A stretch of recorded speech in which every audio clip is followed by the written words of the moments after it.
Good morning and welcome again to a new lecture.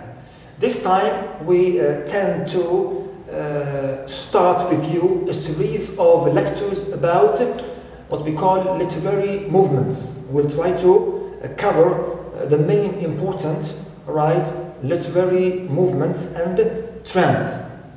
Because, in fact, these literary movements and trends, they help us understand the literary works and also the conditions and the circumstances which surrounded the appearance and the emergence and the creation of these works.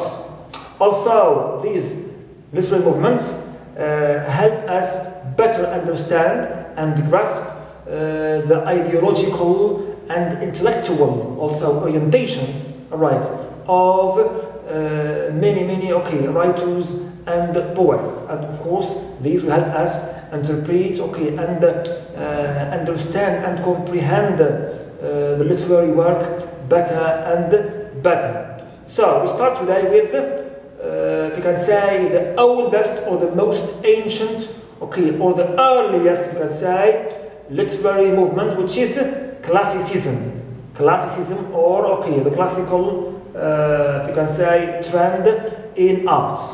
In fact, classicism is an artistic theory and movement also, which goes back to ancient Greece, and also ancient Rome. So its early beginnings, are traced by historians to ancient Greece and ancient Rome. So in ancient Greece, it appeared almost during the 4th and the 5th centuries BC, before Christ. Now for Rome also, its seed is traced almost in 400 BC, always before Christ. So of course at the time there were many prominent and leading figures in this movement. For example, in Greece we can mention Aristotle and Sophocles. These are among the prominent or the most prominent classical or classicist literary figures and thinkers also, and also philosophers. Also in Rome we have the famous two figures. We have Virgil and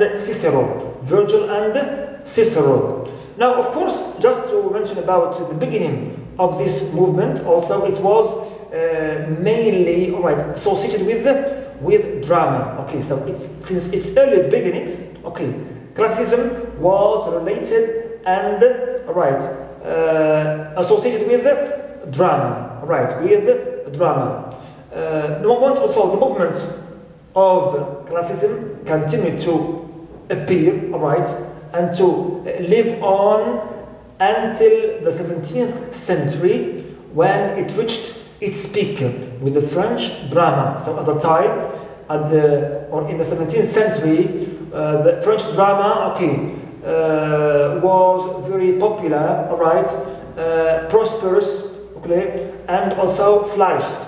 That's why it contributed to the revival and to the rise again, of this movement in the 17th century. 17th century by many French writers and playwrights. For example, we have Condorcet mainly, and also Corneille.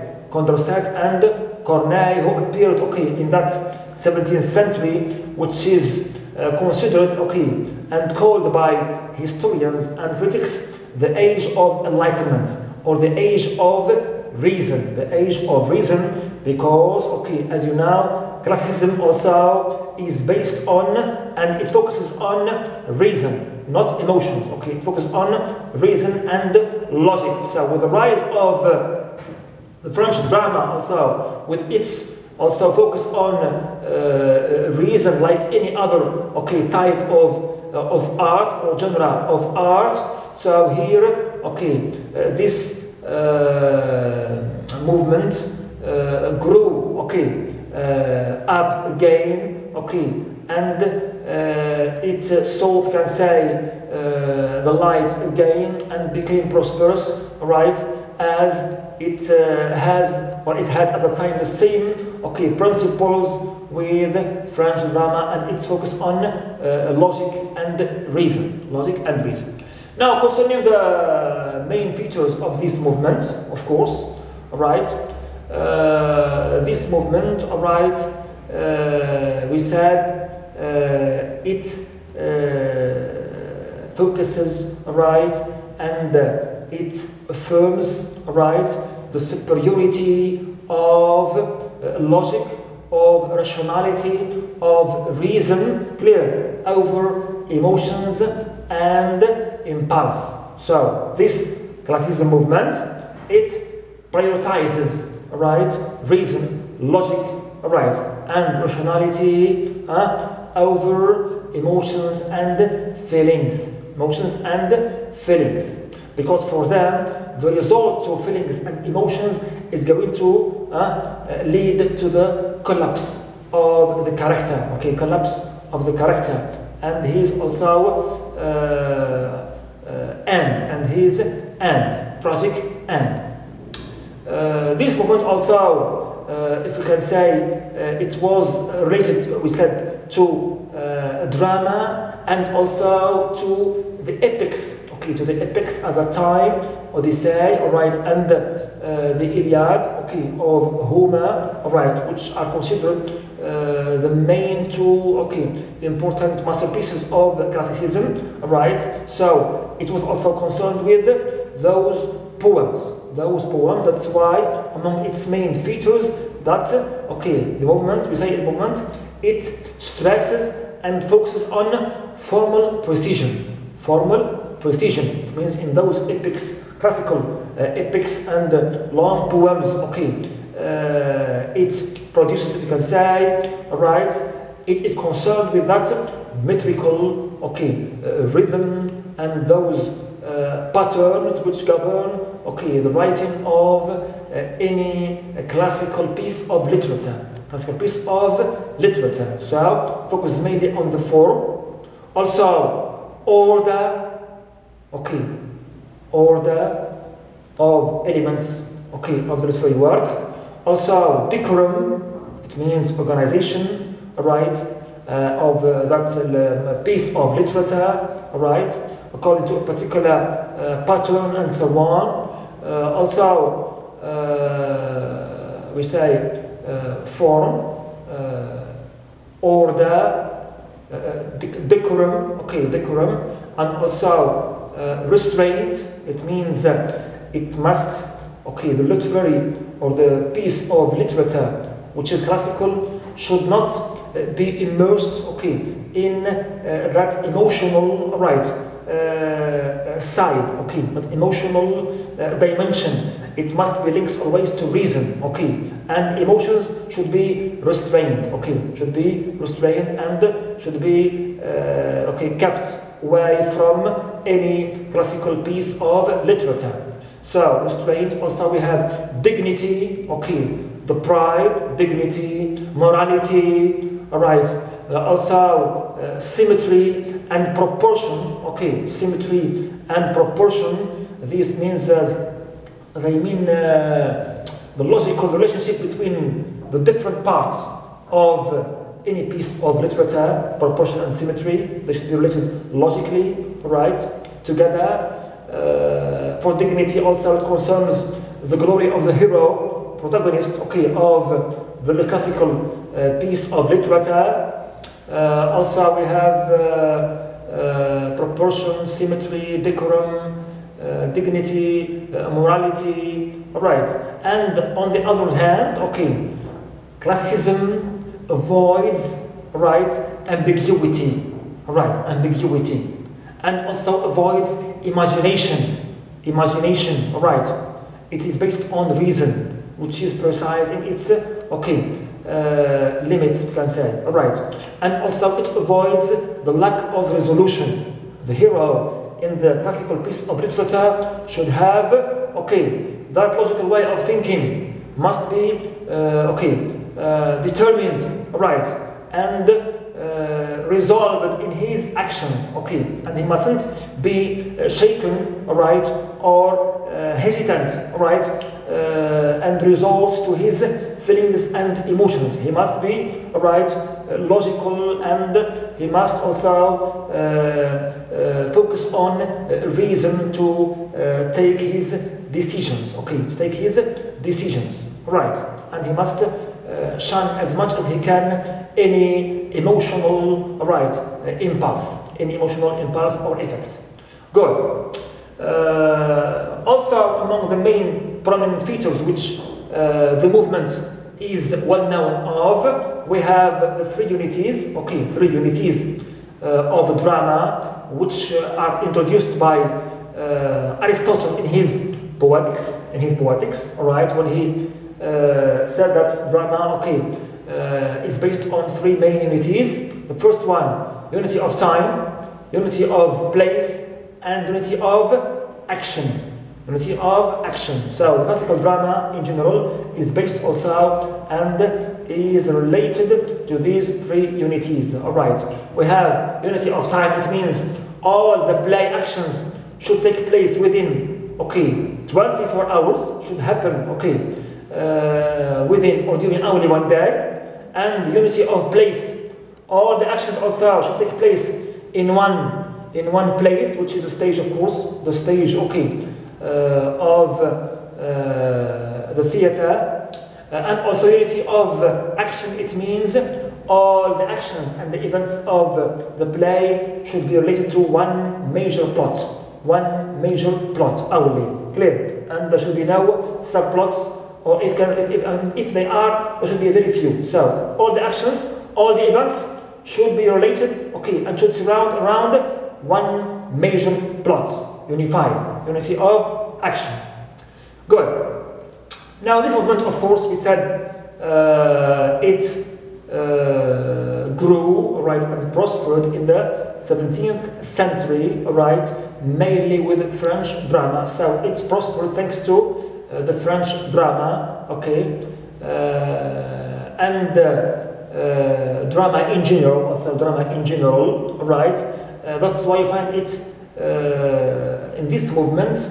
It is also one of its main features that it is mainly concerned with glorifying history and its heroes, the history of its heroes. That's why you find in its masterpieces like the Iliad and the Odyssey, that you can say act of glorifying the Greek history, Roman history, with their gods, okay, and with their ancient, I don't know, deities, with their ancient heroes like Achilles, like, I don't know, Sparta, like all these ancient heroes, okay, that belong to their history are revived and are glorified, okay, in this movement, okay, in this movement of Classicism, which meant to revive, okay, and restore that pride, okay, of their ancestors, mainly the Greek and the Roman, okay, ancestors, and their heroes and history and the glorious battles of them and everything. That's why we find today, okay, even the classical literature, right, highlights these issues very clearly, like Trojan Wars, gods of Athena, right, Odysseus with his long journey, and everything is concerned with their ancient heroes and ancient history. Heroes and ancient history. Good. Also, this movement, besides to glorifying, okay, the heroes of the past, nowadays some critics, okay, assume that we find some traces, okay, of this movement in some modernist works. They give an example, for example, the Wasteland of T.S. Eliot, right, this long poem, which is full of mythological clues and codes and signs that refer, okay, and that you can say allude to the ancient history also of the Greeks and of the Romans. So they say that these traces also can be read as significant markers of classicism in modernist literature. But as you know, that modernism aimed at what you can say reviewing history, from a new perspective, and not keeping it as it is, clear as it is. Now, among the famous and well-known classical works of literature we have, as we said, the Iliad, right, and the Odyssey by Homer, who documented in them the ancient history of the Greeks and their wars and their battles, right, and of course they are mixed with mythology, and myths, which belong also to these two, right, ancient civilizations. Also, we have the famous work, of Horace by Corneille, and also the French drama is rich, in many literary classicist figures, playwrights and writers. We have Molière, we have Jane Racine, we have Pierre, Corneille, all right, Molière, Racine, and many other, famous French playwrights, because the French drama contributed, tremendously to the revival of classicism, all right, in the 17th century. And also in the 18th century, the movement also boomed, and prospered, but with a new term, which is neoclassicism. So, for critics, sometimes, if you read books of literature, you find that the two terms, classicism and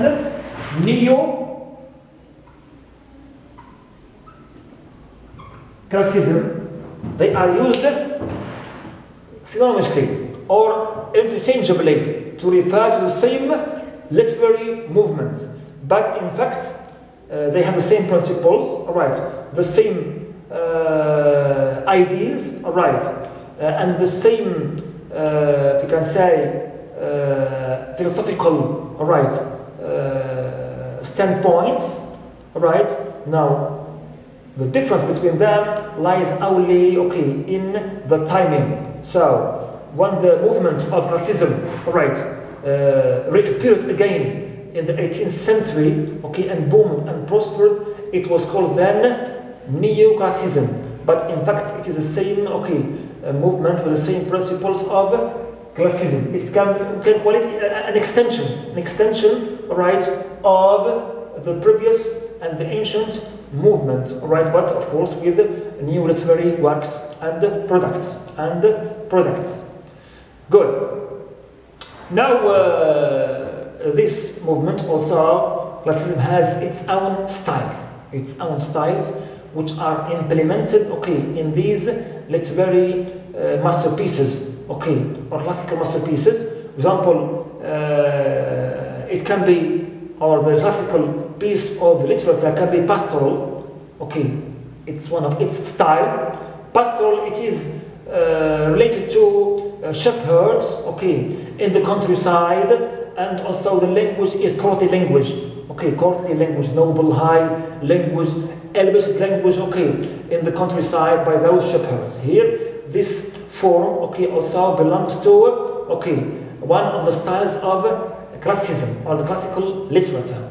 Also, it can be a tragedy, tragedy also, like what we have, I said, in drama, in the plays, is another form or style in classicism, in which we have a play which has an unhappy ending, and usually we have the hero who witnesses his collapse, because of a flaw in his character, a flaw in his character. For example, he discards a reasonable or logical way of thinking, and he resorts, to his emotions and feelings, and this resort to feelings and emotions will lead to his collapse.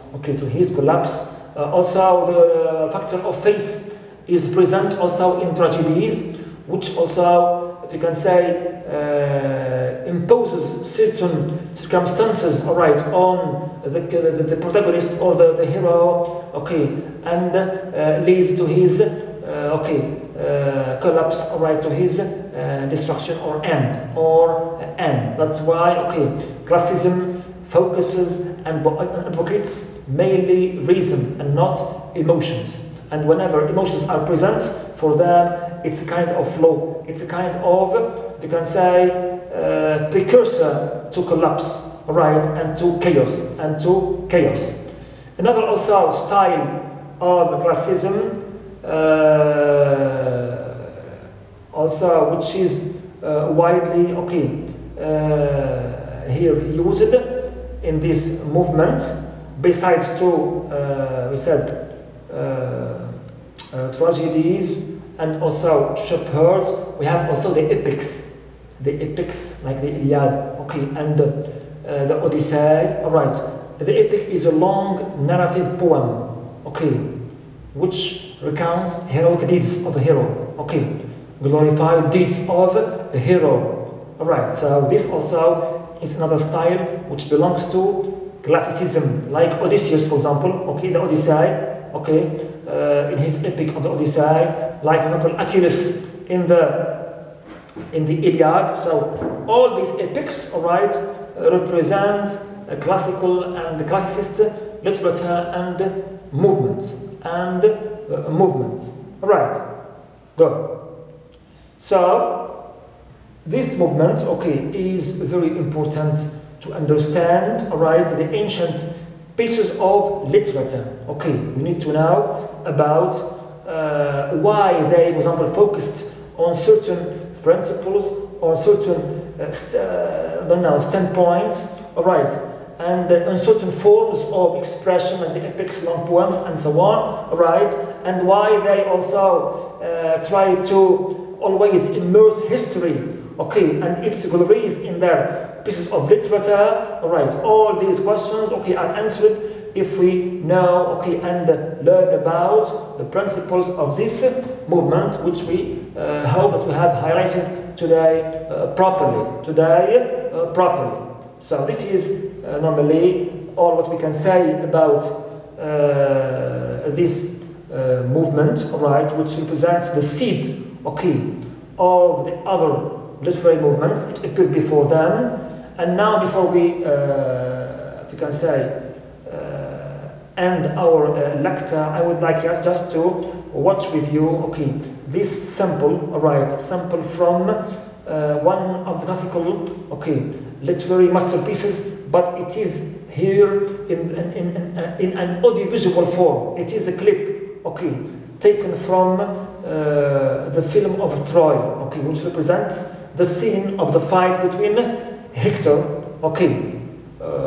who is the Trojan hero, and Achilles, who is the Greek hero. This clip or video also shows how the Greek history is glorified, is portrayed, right, in a noble way, through the the winning, of Achilles, against Hector. So let's watch together this clip and enjoy ourselves, with it.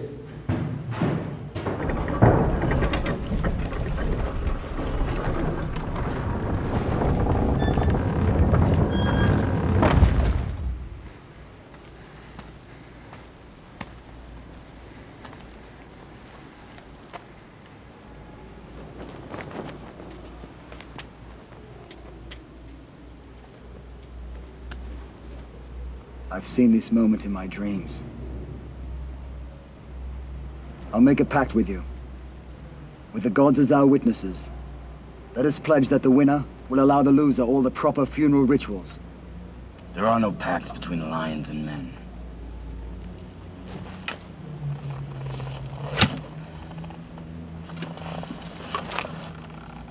Now you know who you're fighting.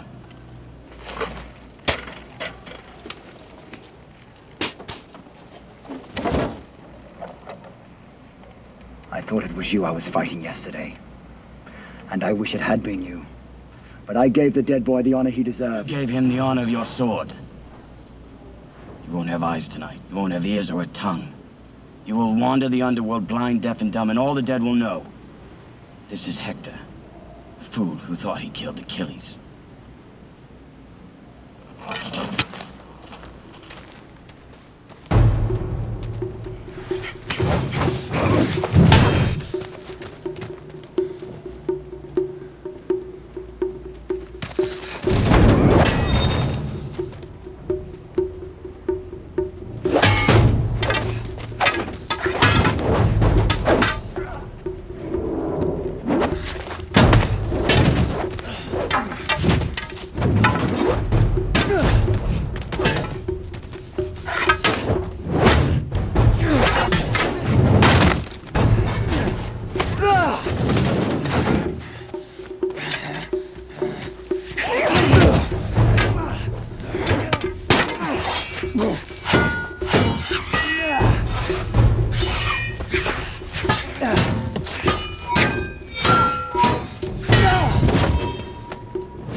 Get up, Prince of Troy.